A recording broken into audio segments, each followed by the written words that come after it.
I think this visiting hours of the Carline book arose as I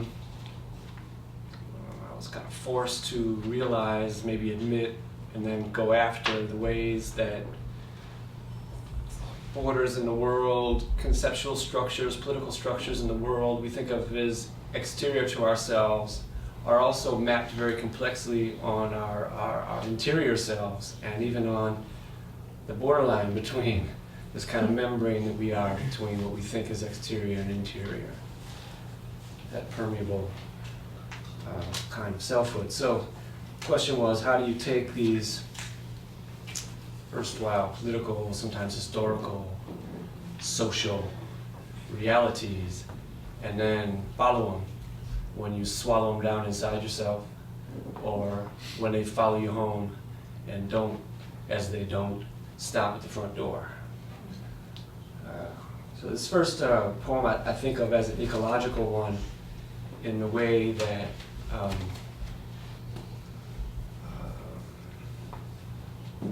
gunfire in American life is a kind of ecological toxin. It's called, well, there's a reference in here I'd just like to mention beforehand, and it is to a song by Mary J. Blige and Method Man. You're all I need to survive. All-American erotica, a 38 slug in my vocal cords, and the one that got away. You say I wear a sleepy-eyed mask on my back. There were 2 shots, one clean out the front, one a slow burn in my open throat. We've come a long way, learned to arrive at airports early, the easiest shirt to wear, the quickest story. At home tonight, the blinds cut the light, the amber bottle in your hand. You're in the corner of my eye, proof that it's not enough to live through long hours. A coastline of perfume sidewinds its way off your chest and blooms its fist in the air above my head. Once, we pushed up to a bar, and you said, when you blink, you see me dead before we met. I watched you blink, watched the surface of the world close over me. You brush past and out the doorway, I catch a moment's flood of hallway light and pause while the pool of skin-sloped scent becomes air. It leaves the shape of Istria. My index finger finds Pula, but it's already crescent moon, wind play on a pond, then Thailand, Chile, the S-curve, northbound lane, South Shore Drive. The scent between us sheds its skin. Its song floods the basement of my eye. I see it swirl up the heel scuffed steps. You blink, it takes the light. Every glimpse of you is a gift. Flesh flash in death chance blew itself out straight through me. The scent from your breast stalks itself through the long odds of this body. I'm alive. You blink and I die. Blind tip, your tongue can't see the hard-domed entry wound high on my shoulder. The one below, you say, looks like it's asleep with a half-open eye. One bullet, still inside me, dead metal in my voice. You say that when I say it, you hold the metal in your name, like the bullets in your mouth, too heavy for its size. You blink and draw back like you heard a 2x4 crack. You say for you, it's a red light boy with his hood up. You saw the kick push back his sleeve. His gun, jammed, is always there. Death click in your open eye. You blink again, slow and long, and I stay dead for 10 seconds, eyes closed. You say the imagination is infinite. The chance of meeting there, unthinkable. I'm wounded in a way that makes me think I can heal around the metal. You say no matter how much heaviness size allows, it's not enough. No matter the metal, it's no more than the sound of sunlight and the taste of tan caught in a bright sheet of water thrown across the grass from a pail. Like the shape of a scent, a voice with a bullet in its cords will never cover its shadow like lace thrown over top of a mirror. As far as mirrors go, you're right. You hold one, and I the other, and light blows pieces of us through the room. I watch you kiss the mask on my back. You wink a glow in a stainless eye, and scent shadows splay across the wall. You're in your full-length robe of precision and falling glass. I'm gone in blue light through a broken window in your back. My limbs break the beam into spectrums of useless motion. The exit route took a piece of my third rib. You find the bone notch with a finger and say this wound's our fifth nipple. Points away, rises to reach where the heat of your voice comes from. What's the part about the music? The snare rhythm of Method and Mary from a passing car. The wrong vowels of pain knit. A stress in a word can turn flock of knives. I gauze your face with my hands, and every night we lost while you blink pours its wing-footed weight back over us. Eyes open, I see you seeing me. Here, you blink. Pigments collapse into a wound and lighten the skin around it. An orbit of surf against an atoll, the weight of your name in my voice. The sound of that car rounds the corner. It loops the block. The police, you say, they love that song. I push you back, away from the light into the velvet shadows of a vestibule. Clouded liquids from a bold sky bent like real trust moves between our mouths. There's always this, always between us, this metal click, our bodies open and pressed against the cold steel of the front door. The L train's tremor, blue flash, suspends us over deaths. We wonder how we're not our own. So, it's that kind of thing.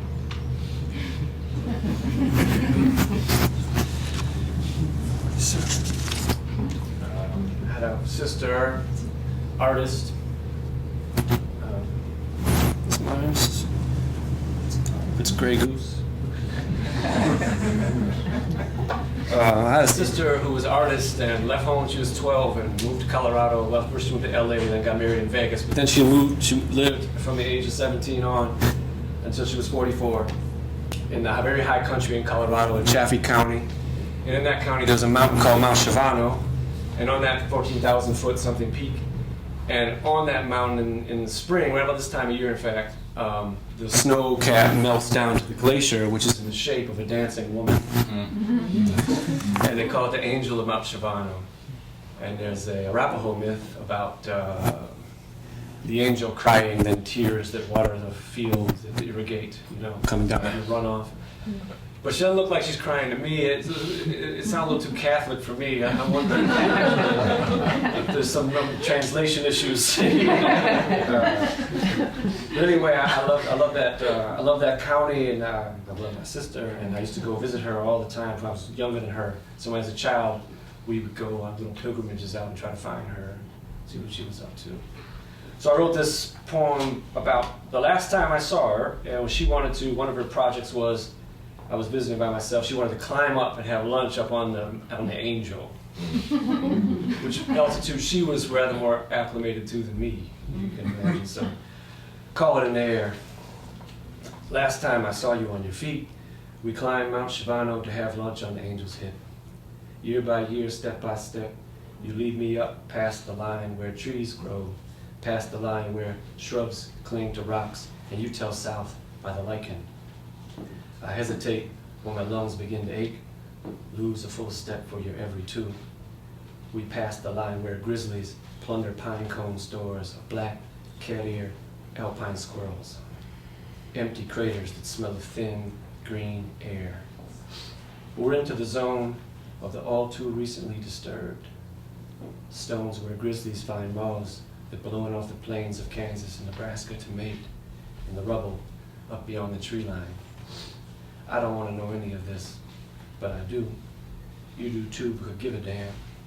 I'm scared, and I can't breathe, and I join the invisible crowd of all those you left behind, and turn back, and here you are, bears be damned, on all fours. I sit on a boulder and gasp for air, and see you get smaller and smaller, and with each blink I see it flash clear. You could care about the altitude of the glacier angel up the slope. I remember you used to tell me I made you safe, because when the kidnappers came, they'd take me, the youngest, the boy. Now I'm bigger than you, so here I am, back here in the middle of the curve cake, bait. And there you are, liver floating in the numb bright, curled up like a peach pit on a hissing radiator. Eyes alight with a flame dark torch in each pulse. I'm high enough that my vision is splotched with black patches of torn cloth, and there you go, a slow drip of Patron and a quick whiff of nicotine for lunch as you search your way out, alone, out along the flat forever of the asymptotic line. Search your way up for the line beyond which elevation the lungs change to birds. Up high enough and cross the line to where you can go on living without having to have a body at all. So, how am I doing? 14 plus 24 is 10 minus 25 is 15. Okay. I was an econ major as an undergraduate. My math skills sharp. As you in New York City, math will get you killed. Oh, that's the wrong one. I think I'll read this. I've got these pieces in the book called Verbatim, and it's just about trying to elude the tricks that poetry can impose on a person and try to kind of lay it out there without those things that come to feel at times for me like hide and seek, and line breaks and these kinds of considerations go. So there's prose poems, straight across. I call it verbatim because it's like what the guys say in Dragnet, just the facts. And this one I could say kind of,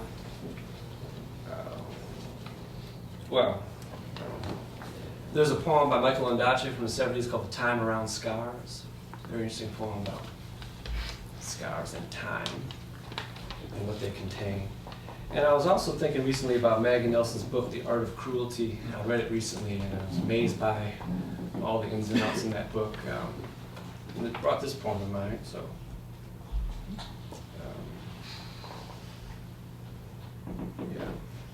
Verbatim too. And maybe this also has just a little something to do with our class on Wednesday. You guys that were there with us. Verbatim too. If I turn my right arm up on the inside beneath the bicep, you find the upside down smile Keith's older cousin Damon cut into it in 1979. Faded, but it's there. Like Keith, Damon lived with the grandparents. Damon worked nights at the Oscar Mayer plant in Madison, Wisconsin. He said he boned hams. Damon always spoke low. It sounded to me like he was speaking to a person too hopelessly far away to talk to anyway, and so what's the point? He left the house in his pea green Impala at 9, dressed in what looked like to me a suit of fresh butcher paper. But here's the thing. He had cable radio in his room. This is where you could get radio stations that were too far away to get through the air. This is before the internet. You could really get stranded in a blizzard in America. He had cable radio in his room, all the Chicago stations. and he had a neat row of glossy Stacey Adams wingtips in his closet. When he was safely gone, Keith and I sneak in his room and listen to his radio. The needle in the dial of his stereo glowed the perfect pale orange in Alicia Meyer's voice. She sang, "I knew it couldn't have happened without you," singing the far-off color of the Chicago night sky. We lay on our backs on Damon's bed. We try to dance with his leather-soled, oversized shoes on our feet. Skies, here's my number and a dime. We'd be on our bellies and squirm slowly against the bed and wonder what that feeling was. GCI and BMX moved in our veins. When the DJ would say it, I could feel the thick, slow jam spread all on my face. The song said, "Tell me." It said, "Listen to my heartbeat." Falsetto summers. Heaven. That is, as long as no one knew we'd been in there. Damon was evil. Yes. Keith's grandmama said so. Said he'd been taken by the devil. Way she said his name, like she was sucking on a hot pickle straight from Utah. We damn near believed her. She'd half say, half hiss it, shake her finger at us, spit hiss the rest of some "you bet not be" phrase through puckered lips at the floor in front of our feet. Keith's granddaddy seemed to agree, but we didn't exactly know because none of us could understand what he said. He talked without opening his mouth. He talked without moving his lips. We nod, yes. He said, "What?" "Yes, granddaddy." The language, his eyes shut. Words came out like sand trying to hold in your fist. Whatever he said, if we agreed, nodded our head, he was usually good for $1 each, and a twitch of his head that seemed to say, "Get the hell out of my wife's house." Damon was evil. I had proof. One night, he trapped us against the railing on the front porch, flicked his chrome lighter, and rolled his hands slowly in the flame. Palm down, we watched from above. The bright twist glowed red through the bones in his hand. His long nails clear polish. He parted his fingers, twisted his wrists, let the flame spill through. He said, "Think about fire." And when Damon said fire, it rhymed with high.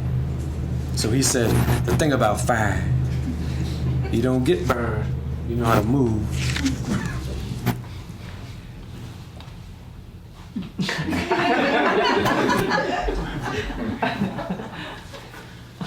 Keith's grandpeas slept like stones you throw in the lake and wonder what kind of forever they fall into. And of course, Damon came home early one night to find us asleep on his bed while all his shoes thrown out on the floor. I woke up when the door to the room locked. There he stood. Radio on. Radio. R-A-Y-D-I-O. Radio. Keith's out. Wouldn't wake up till Damon slapped him hard. Sat us upright on his bed next to each other. Eyes ablaze. He asked where we wanted it. And he didn't sound so far off anymore. We figured he was going to punch us, so we pointed to our shoulders. He'd take off your shirts. He took out his flip-lock pocket knife, said he's going to teach us to be in his room, and I thought he meant not to be in his room. Who wants it first? The glow from the radio was dark green on his face and revealed deep trenches around his mouth. Cigarette lit below his chin, one eye closed against the smoke. His other one on us made me think of when I had hooked a fish through its eyeball. The song, "You're the only one I love, but you can't change that." Radio. Damon took out the lighter and moved the knife blade in the flame until it smoked and the edge of the blade turned black. He wiped a smudge and its twin on his white sleeve, and Keith told the floor he'd go first. I said, "That's fine with me." Damon squeezed my arm in his hand and cut me first. Slow, a short, shallow, upside-down arc appeared in blood on my arm, and I didn't bleed much, and it didn't feel like anything except warmth that spread across my lap. I told Keith, "Don't hurt at all, don't hurt at all." Keith's was almost a smile upside down from mine. I sat there in my soaked underwear, and I thanked Damon over and over, and somehow I meant that. I don't remember thanking anyone and meaning it as much as that. And I don't know why I needed to thank him and mean it like that, but I can still feel right now how much I meant it, same as I can still squeeze my arm right now, like Damon did, turn it up, and smile down at the frown he put on it.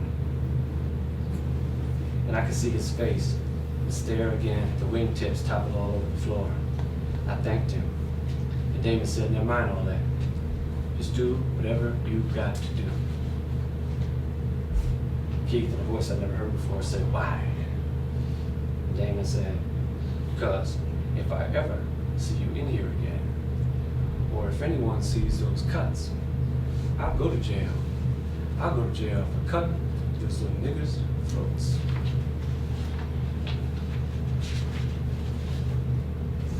That was a bit of a riddle to me.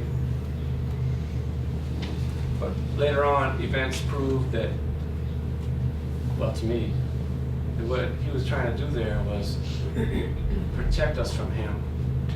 And stuff that he had in his room was a lot more dangerous than some little scratch on your arm. And he proved that himself, how dangerous that stuff he had in his room were later on. And I began to think about the ways people teach you, the ways people can protect you from pieces of themselves they can't protect themselves from. And what a strange gift that is. But it ain't always friendly. And if it's cruelty, the art of cruelty,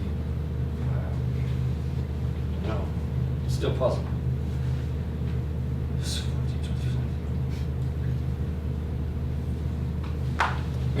Read one more poem.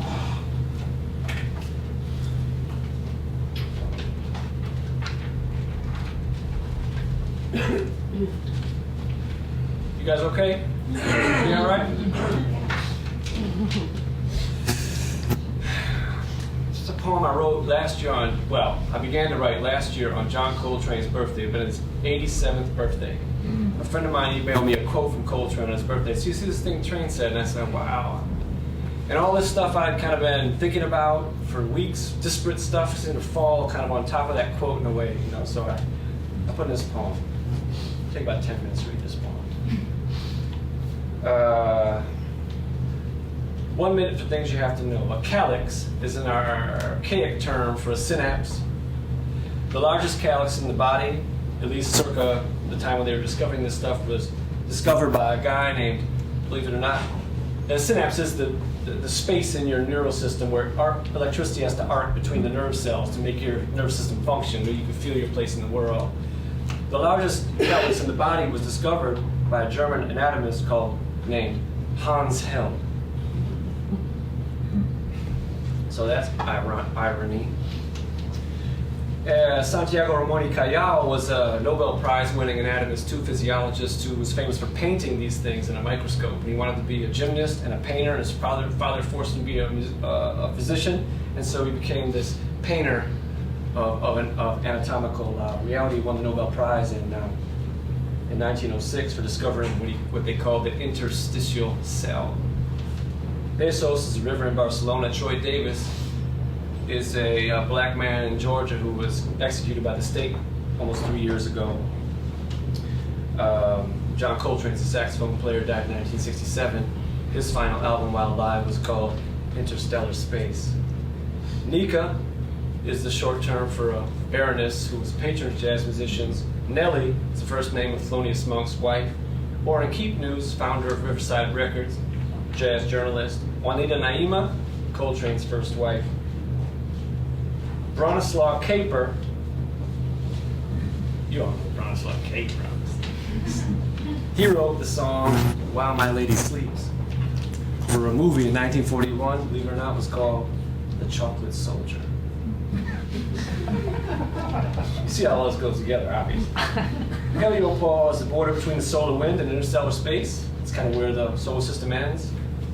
Termination shock is the line, even though unlocatable, as lines tend to be, that's at which the solar wind falls below the speed of sound. Because Train would have been 87 today, and this is kind of an argument with photography. Photos shoot what can't be shot. Extrusion of what What still, can still, never still. Hoof flash, wing blink, hands down, in ear pause, we watch the eye attack itself. Faced with evidence, which is the lack of vision. Faced with the photo as if what? All the eye does is choose the visible from the invisible. Extrusions of girl from Marrakesh leans off the tower of homage at Gibraltar.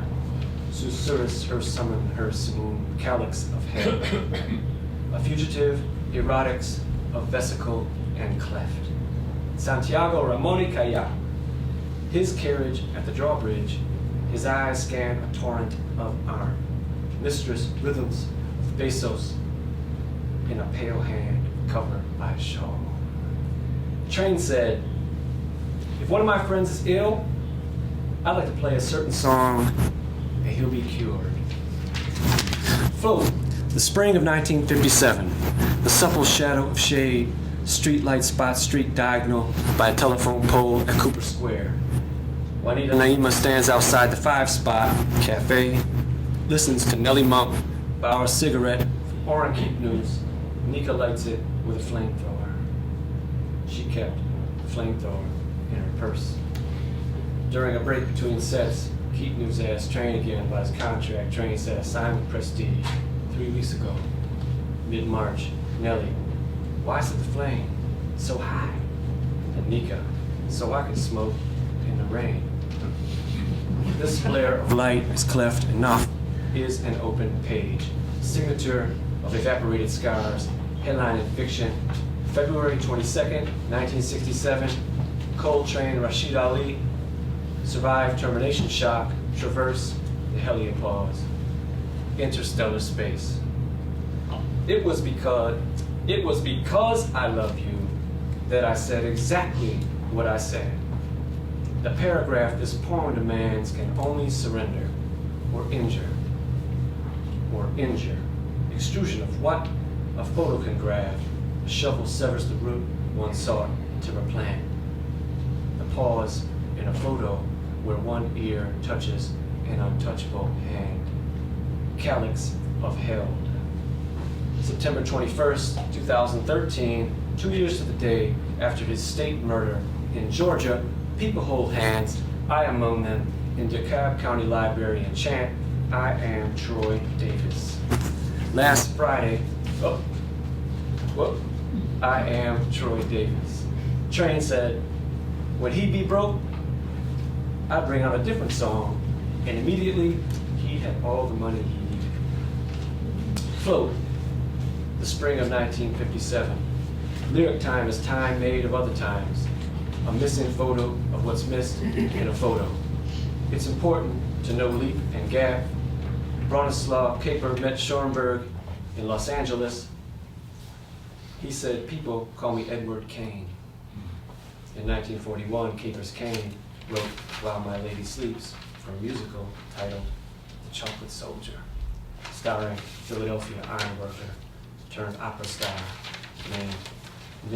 named Nelson Eddy. Last Friday, John said, and now this isn't John Coltrane, this is a black man with a bike and a can of beer on the ground sitting on the city steps across from my house.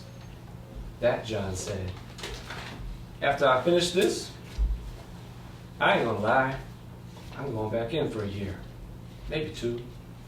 Probation officer says if I don't have work, don't have a job, I'm going back in for a year, maybe 2. I ain't bothering nobody, ain't fucking with nobody, I ain't gonna lie. Voyager 1 interstellar probe was launched September 5th, as you know, 1977. It exited the heliopause in August 2012. Engineers can't determine the precise date. On Thursday, July 10th, 2013, 21-year-old Marshawn Bradley was charged with aggravated battery for shooting 7-year-old Christian Lyles in Nat Cole Park, Chicago, on the 4th of July, one of 70-some shootings in the city over the holiday weekend. Train said, but what these pieces are, and what is the road to attain the knowledge of them, that I don't know.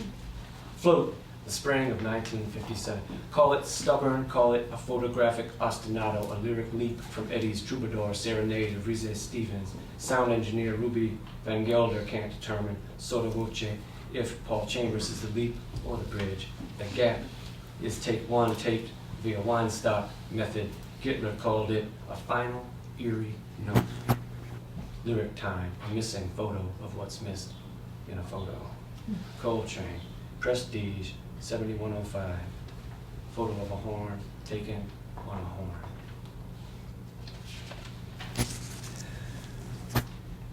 I look for work now. Dishwasher, shit like that. I went down over there, you know, to that Mexican place. Abuelita? Yeah. I said, might you all need, you know, dishwasher? And John squints his eyes at me. He looks up. Sorry, we don't have anything. And eyes come back to me. When you and I know what she was really thinking, Negro, you know we keep it in the family. The calyx of hell, among the largest in the body, the torrent of pesos beyond the bridge of rhythm in a wrist, the shawl beyond the place of place. According to Reuters, one of the men in Chicago shot 13 people spraying bullets into Cornell Park on September 19th, 2013, said, "We were not aiming at anybody." At the termination shot, the solar wind falls below the speed of sound. Engineers can't precisely locate what happens in the hands from what happens to the hands. Train, the true powers of music are still unknown.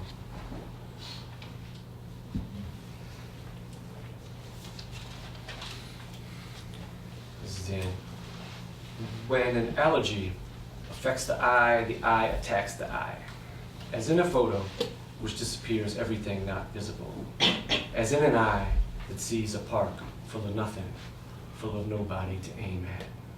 Meanwhile, the song must be something like how the ear slips out the photo side door, cut to photo, the side door. John, maybe two. I ain't bothering nobody. He can wave up at the house where I live, wave up at the houses where I live.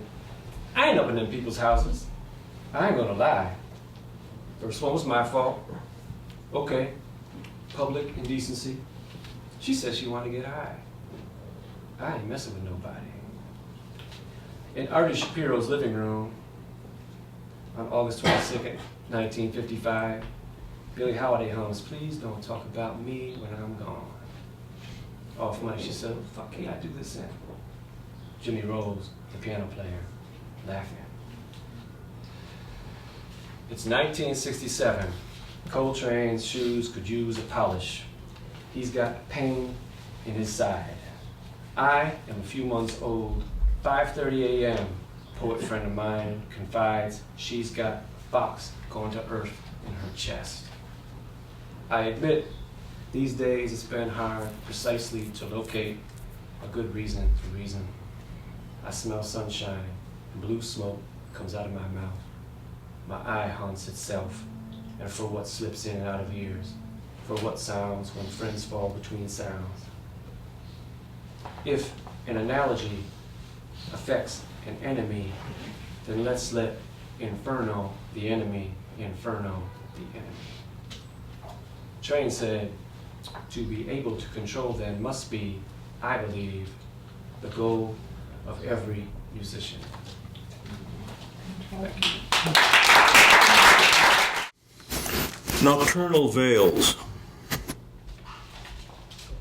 In bed, looking up at the light-peppered dark, as if the ceiling were not there, as if I were staring into my own staring, tinctured absence, a grassy sweet aroma lifting off Carol.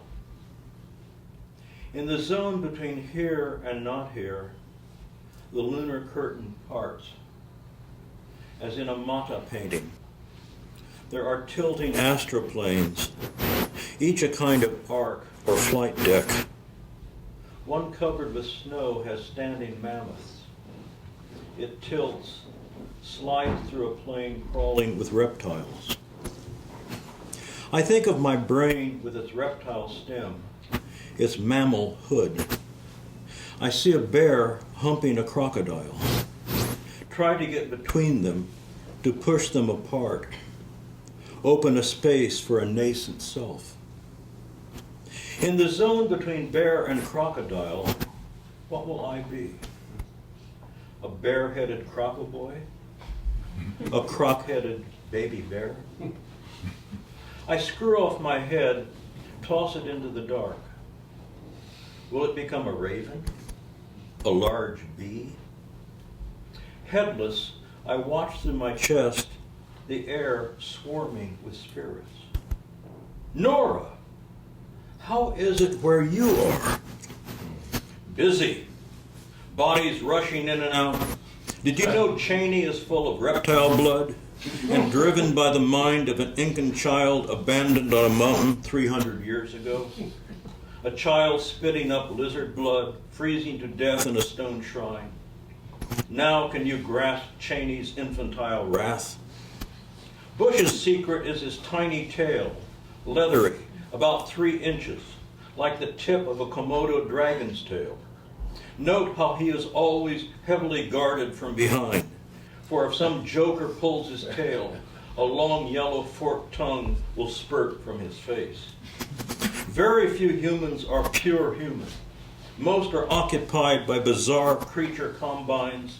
The dead and the extinct pack the air, unseen from a senses 5 perspective. I have a horse's cock now, and I'm planning on using it soon. I'm going to fuck one of those dead art dealers who fucked me, then help her open a gate to your plane. Watch the fun as she gives birth to a few brains to some Mustang raillery. She screamed with laughter. Then I heard a strong central suck. Something in the dark had gulped her back. The pepper-dotted room began to undulate. I thought of the veils within. No one has lifted her veil. Revelation, to draw back the veil. To hear dead Nora through a spiritual gate. To see the doggone earth naked and speechless, without fiber.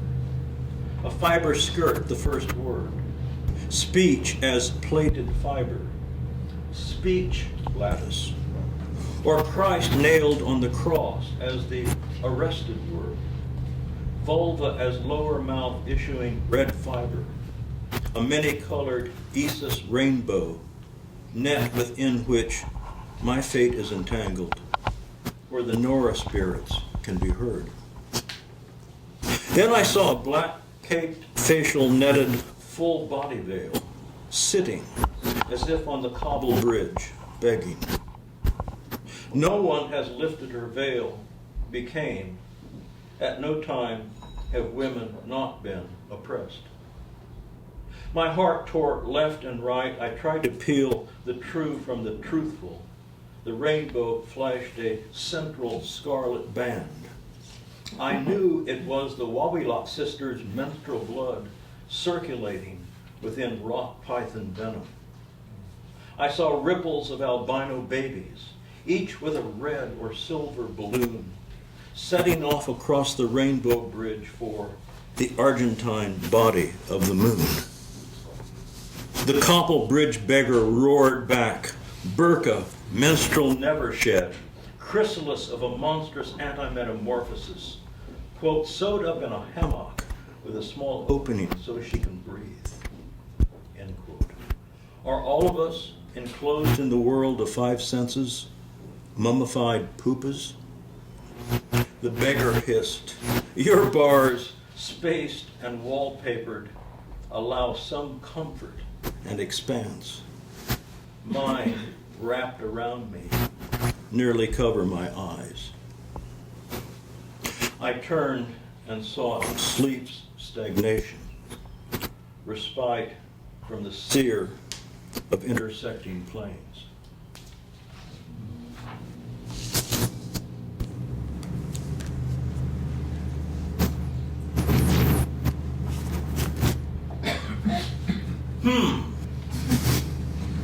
There is a hum, an incipient hymn, a song in food, a hallelujah hint, even before baby patter, a Neanderthal lullaby, suck of going in, a sound, a salsa that sows me to you. The sowing is thee. We are theed in sound, treed in nascent omega. I breed what I cannot account for. I depart to where I might become an unfiltered phantom facing filtered war. If sound is the heart noise of being, does it have a commonwealth, a gong modality coursing our lives? Cosmic lisp occurs most poignantly before falling asleep. An oyster in shell static, I hear a rapid spewing blood and gold. I am, again, takes on flavor. Breath's arsenal blooms in dreams. Short of non-being, I pause to gaze at conception's regal tinsel, its mire of mirrors, its tilting wetland bulrush miracles. Breath molecules of the dead populate the atmosphere. Adolf H. as well as ayahuasca comrades from the Putumayo. The stuff Wilhelm Reich saw in the blue sky looks like paper clips to me. Bions, he called them. Tiny soul packets on the verge. Or precipice, where the living are shaved from the dead. Or where the dead transfer, sprinting from one plane to another. Blake bobbing by. Beowulf, triple-eyed and 40-eared. Deer can hear us talking. Our voices resemble the of falling fruit. Did desire for reincarnation of the killed animal precede the notion of human immortality? Like a sentient water molecule percolating randomly through the soil, lost amidst the tangle of root fibers, I pass through the petiole of a sun-drenched leaf. Now I am inside the domed roof of a structure made up of lines, a rhizome. Now I am a live canoe, my skin covered with yellow stripes, black diamonds. Inside me are Sultan Mohammed, Pablo Amaringo, Unica Zern, and Cesar Vallejo. Crabs are clutched to my rear. They live as parasites in the anal regions of large aquatic snakes. Zern is pregnant and twisting in pain. When Vallejo tries to soothe her, she bites off his finger, which Amaringo puts in his pocket. Will he plant it? It is said that the yahe plant originated from a sewed finger. Coreless core of the macro entwining the micro. The quantum dot fluorescence image of a mouse kidney section. Dream of green word leaves tumbling inside bright magenta filaments in a royal purple sky. Herzog's blood-red black smoke over burning Kuwait oil fields. A kind of Beethoven bordello. The seeker entwining the sought. The sowed fighting to stay seed. Call of war, an American headdress for years to come. As if what we are has become war birth, the held back fetus, our life in a war womb. When we sense birth, we are war forthed. Sensation of living within a grimy welkin of unreality. The dusk sky venereal with stealth. In the nativity rip of the mind, one wanders all one's roads at once.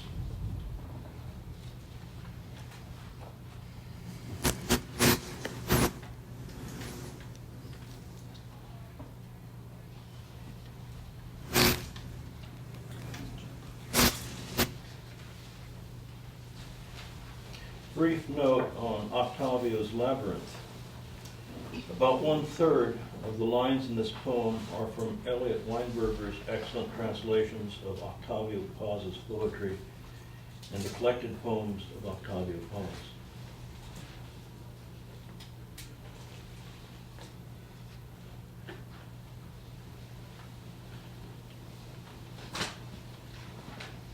Octavio's Labyrinth. Dream tonight of coupled images whirling in the circus of an empty eye, hurling themselves against themselves to become, under my lids, a forest of magnetic needles. Everything is a door. Elaphanisis with its violet legs, bougainvilleas, numberless magenta stars. I opened to the pot-headed, lordly, and deathless hybrids. Chock-a-block, animals and gods. Oh, the breeze between, the shiver of organs being lifted out, the emptied manger of the body filled with solidified light. All the gods yet to be discovered will be found on the night side of the blasted tree of life, guarded by the black dragon of mindless unification. A sleepwalking sewer ringed with Aztec lime, I descended to the point where the wind mangles eagles, and a three-legged toad contemplates an octopus clock's tentative time. The hour rests on a lake of charities. No one ends at himself. Ideas ate the deities.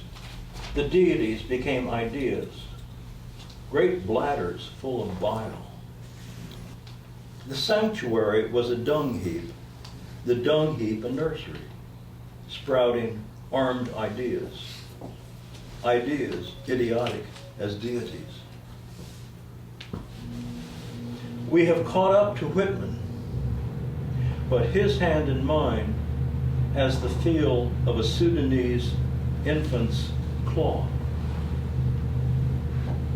There is no freedom. There is only the intensification of the sensing of forever as one lives now.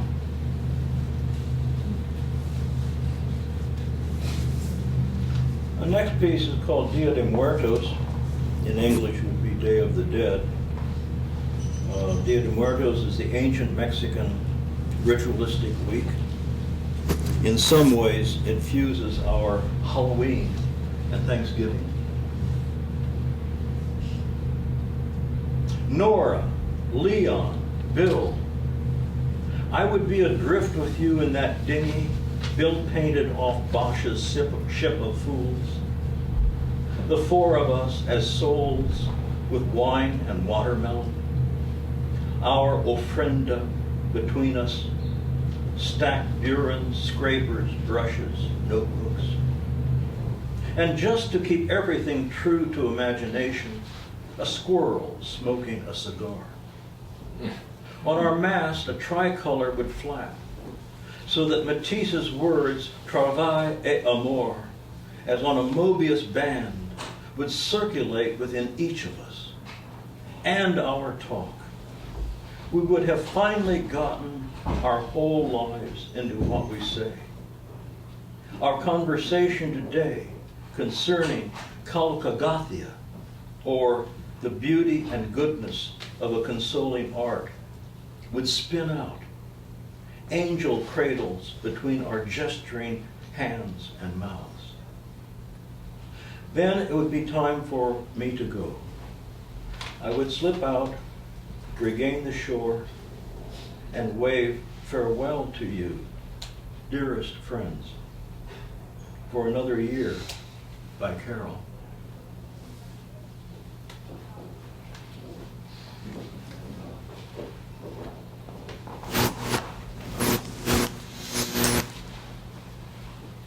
Brief note on maternity at Dome. Whenever my wife Carol and I lead tours to prehistoric painted caves in southwestern France, we always visit the town of Dôme, a bastide crowning a hill overlooking the Dordogne River. All of us stand, we think, at the same spot that Henry Miller did in the late 1930s, when during a visit to the Dordogne on his way to Greece, he made a marvelous statement about the region in ancient times. In 2007, standing at this spot overlooking the Dordogne River meandering far below, a maze of contrasting ideas and feelings from my decades of cave research kaleidoscopically locked into focus. Suddenly, I had realized my life.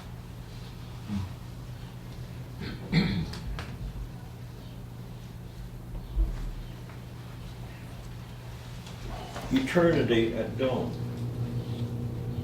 Between the junipers flows the Dordogne. My home is near, as close as gone. Identity in the archaic region of the soul. Between the junipers flows the Dordogne. Sunlit crags with chestnuts, lindens overgrown. What chambers, what cavalcades engraved. I'll never reach the pillowed rock, Locelle arranged. Between the junipers flows the Dordogne. Can arrival at yearning's core be said to decorticate home? Is home my immured animality, the phantom lurking in my stain? I'm ancient as never before this afternoon, charged with caustic urge, fully born. Between the junipers flows the Dordogne. And I'll end with a recent piece from Penetralia, a new collection which will be out in a couple of months, from Black Widow. In Monta's wound interrogation, a Malenganesque robot thrusts a flattened palm against a large, pulpy vaginal wound hung before it. Monta comments, quote, "The wound is separated from the human being and subjected to the torture of intense examination by heinous machines.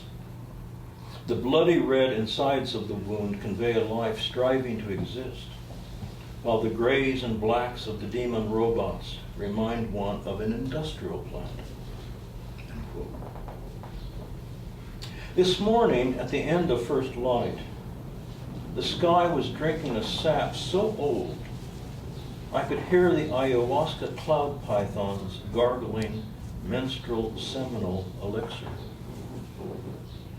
I sensed the oracle gas between that Haedic distance and Monta's demon interrogating, I propose, Persephone's sexuality. Who exactly inhabits Hades' kingdom? All do, a chorus chants. That is why Hades is so wise. Can I interrogate this region of dense, cold air without light? Quote, "You can, but my ice lace is blinding, and my feeble knuckles are, from your Herculean viewpoint, hurricane poundings, tidal flare. I am the dream jaguar which you create so as to, while escaping, lurch out of bed, crash onto the floor. I am the cave which, as you climb out, bites your ankle, so that once back in your car it will cramp and you smash into a ditch. I am untapped center, shifty always. In my lone depths are blind troll suns, split gourds of brain jam simmering in golden sweat known as world wars. You, Eshleman, glimpsed my erection in Lascaux's shaft. I turned my beak toward you for a long second before emptying into my bison tributary. I am the interrogating wound in your imaginal love, the rock falling through your dream maze, pulling your life downside out. End quote. The frailty of wholeness, being whole and rampant with closure. Blake's angels feasting on one's neck as one watches Hades separate consciousness from life attachments. For that matter, what is deliverance? To find oneself present at Pluto's cornucopia and understand one must not touch a single grape? Art is a form of intercourse with Cro-Magnon animal into anima conversions. The first Persephone, Locelle, squeezing time out of a torn off bison horn. That image phantom with which she impregnated herself. Not to subject the change, Hades quipped, but what bugs you the most about America today? 1. The suppression of the horrifying truth of the 9/11 assault, more appropriately referred to as the Pentagon Three Towers bombing, infests the American soul with a stifling sense of unreality, charged by the rivers of blood flowing alongside the Euphrates and Tigris through a destroyed and failed state that may never again be reconstructed. I note that otherwise responsible political thinkers like Oliver Stone and Bill Maher will not even engage this ongoing nightmare. I believe that the truth of the Pentagon Three Towers bombing is like an undiagnosed plague lodged in the American subconscious. This truth is now the live veneer of our dailiness. There is a knotted veil in our eyes building rancor where there should be revelation. 2. Since I have been writing, translating, and editing for over 50 years, I have to deplore the degree writing programs that are in the process of turning the art of poetry into creative writing. In 1994, I wrote, "Quotational reality is the new purgatory making each desire artificial." End quote. My comment seems to identify Kenneth Goldsmith's asceticized plagiarism. Yeah. The first poets, facing the incomprehensible division between what would become culture and wilderness, taught themselves how to span it, and thus in such caves as Chauvet and Lascaux interrogate their wound. Our key distinction may become that of being the first generation to have written at a time in which the origins and the end of poetry become discernible. The poem is a fire burning alone out of contact with the brushwood of my body. I study it as Heraclitus studied gods, deepening soulscapes. Fat raccoon clouds instantly weeping Hathors. Sky stigmata, archaic smile of the brave. An image is fire around which language appears to be tightly packed ash. Soul is the liquid metal extracted from creative alchemy. Soul is molten protocol. Life is the blessing, death the less in blessing. Baron Gaga spread-eagled and gagged in everyone's smoking gate. Humankind is timed, as if with a timer, by and for the apocalypse of immortality. Know thyself equals know thyself to be mortal. To think of the tethered mandala of the hand, the radial glory of the fist unhooked from its fury. Vallejo, quote, our brave little finger will be big, worthy, an infinite finger among the fingers.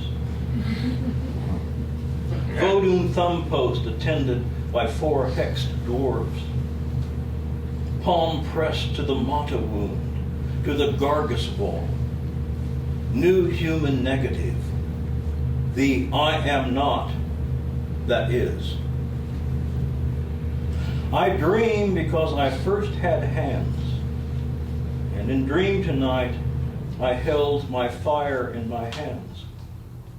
My fire with Carol's eyes, her dearest eyes peering out of my burning. Thank you.